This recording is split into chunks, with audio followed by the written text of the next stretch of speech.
Welcome to Real Life and Archetypes. My name is Marina. So I thought of doing this episode because I saw a post the other day that was about a clip from the movie Heat. It's a movie from 1995. It's an amazing movie. I've seen it many times. And I always go back to that movie. And by the way, that's, when you create an emotional attachment and you just go back to something, which is something that I do a lot with movies and TV shows. I just have like a bunch of them that I go back to and watch again and again. And what that does is that it activates the archetype of the family of development, because when you create emotional attachment, it's so that you can go back and then something needs to grow and develop. Now, the problem with this archetype is that you go back and you go back to the past to revisit the past, but you stay stuck there, okay? But the point is that something needs to grow and develop, something that started to grow, and that's why you created that attachment. So for me, I watch a lot of movies and TV shows and rewatch the ones that I love. And in that scene in particular, it was described as one of the most beautiful scenes in a film. And I agree, it's beautiful in many ways. But I noticed that I had a very different reaction this time. I haven't seen the movie in a little while, but I have a very different reaction to that scene. So the scene is about Val Kilmer, who is going back home to his wife, but he's committed a crime and the police are onto the entire team. And so they're using the wife to, lure him. And the thing is that she goes back to the balcony because the police knows that somebody is coming and her husband is down there. And so they look at each other. And for a moment, we don't know what's going on, but suddenly she makes a very subtle gesture that indicates to him that there's danger and he should not come up. And so he turns around and, what happens here is that she saves him because of that. And then she tells the police that the guy who was coming up was not her husband at all. She didn't recognize him. So it's a gesture that is very beautiful in terms of loyalty and love and protection. She's protecting him. But for me, in the context of the movie, that relationship between these two, that husband and wife, is quite fiery. And it's complicated, as most relationships are. But to me, it really triggered this issue of being with someone who actually creates kind of an abusive relationship. So I know that for this movie, you might see it in very different ways, but that's what I was remembering for me, that those are the emotions. And it kind of made me a little bit angry. It brought me back to an anger that I've been holding on to for a long time. And that's what I mean about going back to something that started to grow and develop it and mature it. So I think that's the big subject here of why I had this emotional reaction. So for me today, that scene means something else. It triggers some red flags and some alarms. When I first saw that scene, obviously, I thought it was romantic, the sacrifice, the noble connection. But now I see something far more painful, a trap of a bad dynamic in a relationship. And it reminds me of a part of myself that I've struggled to understand, the instinct to protect someone who harmed me, to keep someone safe, even when they made me feel unsafe. It's very, very confusing that someone who broke you can still awaken that kind of care and tenderness. But that's what abuse does, especially when it lasts a long time, because the instinct to preserve what started to grow and develop has taken roots. That's the emotional attachment, so to speak. Something just took roots. And guess what? It needs to continue. That's why we have the instinct to protect something that started to grow. And that's what happens in those dynamics. Because when you're with someone in close quarters, you have, the domesticity of having a home together. That's when the family archetype is going to kick in. And it has those dynamics. That's why it's so interesting to pay attention to that. So for me, even after everything, I know I would still have the instinct to protect my ex. Not because he deserves it, but because hurting someone, even him, feels unnatural to me. And for years, I hated that about myself. And it was like a sign of my weakness because it's the part of me that got into trouble. But listen, maybe it wasn't that much, such a weakness.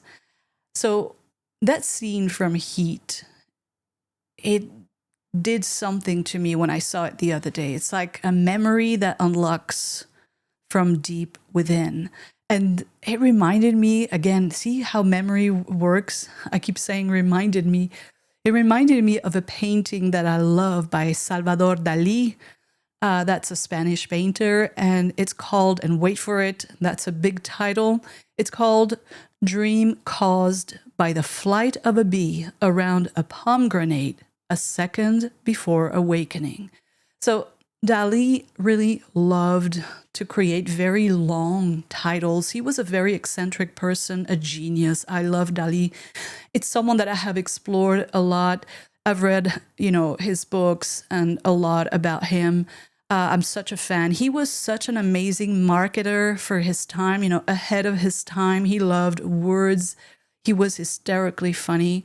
And so he loved to tell like an entire story just in one title.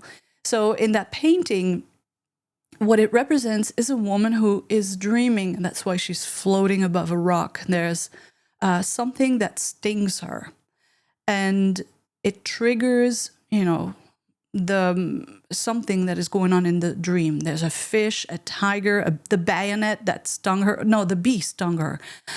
And everyone is like suspended. It's all dreamlike and surreal. That's what he loved to represent.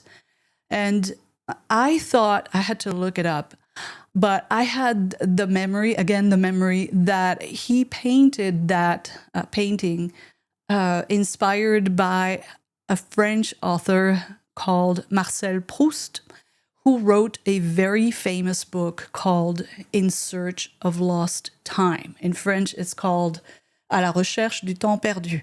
So I'm half French and half Spanish, so I know how to say it. Anyway, the narrator of that book eats a madeleine, that's like a small cake that is dipped in tea, and that single taste brings back his entire childhood memories. And so the whole book is an exploration of those memories that were triggered. Now, I thought that Dali had created his painting inspired by that concept, and I can't find confirmation of that, but it's certainly in his painting, he does echo, that concept. So it's a tiny trigger that unlocks a whole world of memories. And that's what happened to me when I saw that scene, and why I'm doing this video now. It's just one scene in a movie, and suddenly I was like face to face, with who I was, who I used to be, who I have become. And it also triggered another memory of another scene in the same movie that has similar vibes, and that's with Robert De Niro and a girl that he meets. They really don't know each other, but they start a relationship. And I want you to take a look at the scene and listen to what he says. I want you to pay attention to how he's trying to figure her out. And he says, I can tell you have a tight family. And he makes it clear that, he doesn't have a family. The mother is dead. He has a brother somewhere. The father is nowhere to be seen. Where are you from? The Bay Area. Your folks there? Well, my mother died a long time ago. My father, I don't know where he is. Got a brother somewhere.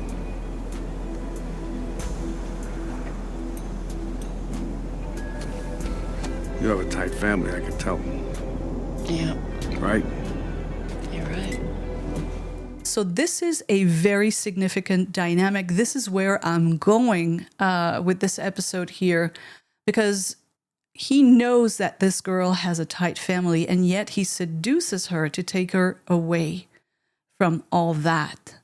So that is a very important detail here, because this is where we're going to see that kind of pattern of a sociopath looking for an empath, or, someone who is emotionally generous. And I find that very interesting because, of course, this is something that I know of very well. So the temptation here is, she's seduced by him. There's also temptation on his part to trap someone into a relationship.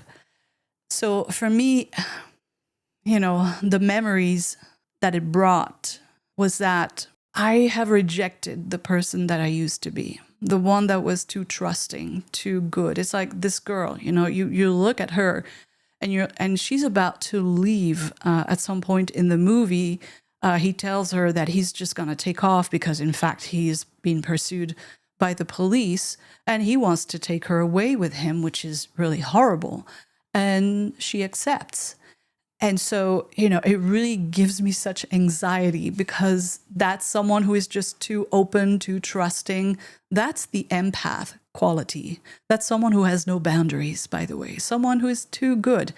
So this too good, being a good person or too good, this is another word that triggers me. I get triggered by some words. And being good, that's something that I used to hear a lot in my relationships, particularly with my ex. And he used to say that all the time, that's what he loved the most about me, that I was so good. And every time that I remember that throughout the years, I felt so much rage because it made me feel so foolish. Being good meant that I was easy to manipulate. And empaths who have that open heart, that acceptance of other people's experiences, they just have no boundaries. So the concept of being a good person became like my kryptonite for me for so many years. But this last time, as I was watching this scene, I felt that something was shifting. And I realized, especially lately, I miss that version of myself. The woman, the girl who loved so openly, who didn't need an armor. And I've kind of rejected that person for so many years. And I was in survival mode for way too long. So I'm kind of trying to reconnect with that person. So for the first time, I felt grateful. That's going to sound weird, but I felt grateful that I would still protect my ex. It sounds strange, right? But now that instinct meant something else for me. I would still protect him, but not because I want to, or not because he might deserve it, because he doesn't really, but because it means I'm still me. It reconnects me with that girl that I used to be. And, people like him,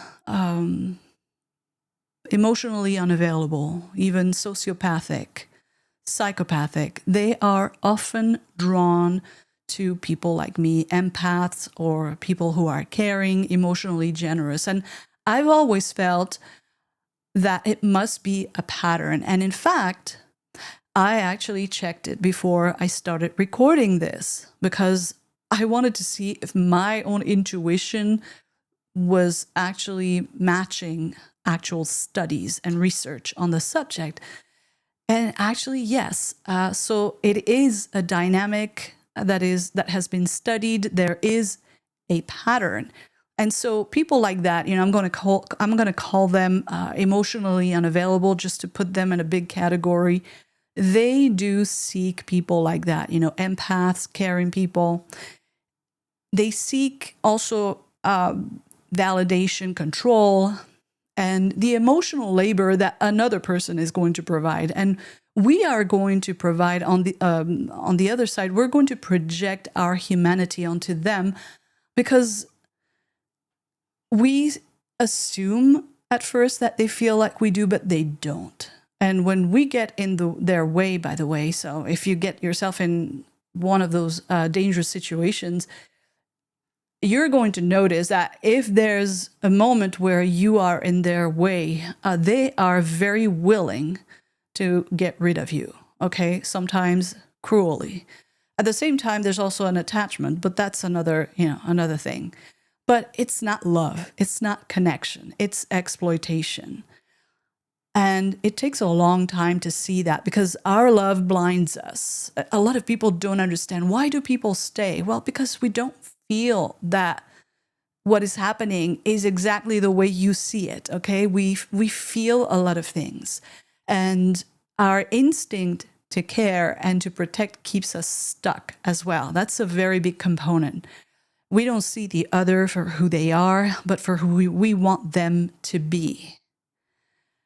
And that's a huge component of relationships. By the way, something we should all pay attention to. I mean, are we really seeing the other or others for who they are? And the reality is that we need to grow, and relationships are a massive source of growth. And well, now I have grown. Now my eyes are open. I'm more aware. And I think I need to acknowledge that, to make it part of me so that I can reconnect with that part of me that feels lost, that I've kind of rejected.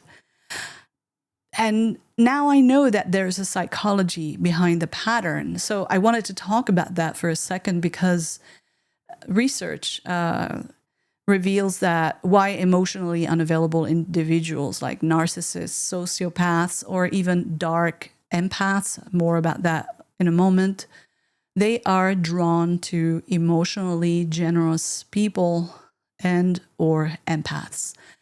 And the reason why is, first of all, that they crave emotional supply that they can't generate themselves. So those with personality disorders, especially, have low empathy, but a high need for admiration. So there's an aspect of seeking validation from a partner and an emotional support, things that they can't produce from within for themselves. And psychopaths and sociopaths, they similarly target empathic individuals because they fulfill daily needs for admiration, emotional care, caretaking roles that they, as psychopaths or sociopaths, are incapable of reciprocating. Another reason is that they can manipulate and control empathic partners more easily because empaths, they're giving, loving, loyal, they're very open, they accept, and they're less likely to resist manipulation and abuse. And that creates a power imbalance. It's all about power dynamics here. The empath holds the emotional labor. This is a very interesting concept, the emotional labor, the burden of the emotional labor, while the narcissist retains control. So it's a setup ripe for exploitation. Another component is that these people, they love the challenge and control. It's described as sociopathic transaction, where the emotional responses of the empath are not just fuel, but entertainment. Ooh, that really hits very hard for me. So true. There's also the cases of so-called dark empaths. That's an interesting term. I had never heard of that, but they use their understanding of other people's emotions to manipulate, and they give just enough empathy to disguise exploitative intentions. Boy, that's dark. Now, here's another issue. Empaths believe that they can fix or heal them. That is so true. Empathic individuals often feel a deep desire to help or heal emotionally distant partners. And this dynamic plays right into the narcissist's need to feel special or superior. So caring people and empaths, they provide what emotionally unavailable people desperately need. And because they can't reciprocate in a healthy way, it becomes a cycle of exploitation. So I've spent years in the rage of having been a fool, rage at him, at my ex, at myself, at the foolish girl that I used to be who didn't see the truth, and it destroyed my life. It's quite a big deal for me. But that rage became my identity, and it bled into my world and my relationships. It activated the survival mode. Once I was able to get out of things, of course, it initiated a new phase of having to figure things out. And what it did is that it really manifested as a mind and words that stung like a snake. I mean, it's like there's a concept of having snakes in the head. I talk about that in another video. And it's all about how you're so steeped in the darkness of life and your wounds and everything that hurts that your mind is consumed by the darkness that you're seeing suddenly. There's a quote by Nietzsche that says that it is through being wounded that power grows and can, in the end, become tremendous. And by the way, think about it for both sides, because power dynamics are, on both sides. One needs the power of another, and the other, who is going to be more powerful, needs the other in order to express their power. So it's a very interesting thing, because our desires for power, for empowerment, comes from a place of being wounded. And that's true for everyone. Those who express power negatively, and those who are trying to gain power and to deal with, the wounds of life. So it's a very complicated process, but, basically our encounter with the dark side of the human experience is a way for us to recognize that exists and how it exists inside of ourselves, because we all have, as human beings, we all have to make a choice of whether we're going to express our power in a negative or positive way. And this is something that most people refuse to acknowledge, or don't even want to go there. But this is actually true for all human beings. Now, some people are going to go way far into the extremes, that's for sure. But we all have to make that choice about whether we're going to express power positively to make a positive impact, or negatively just to gratify our need to have power over another, or to be close to forms of power.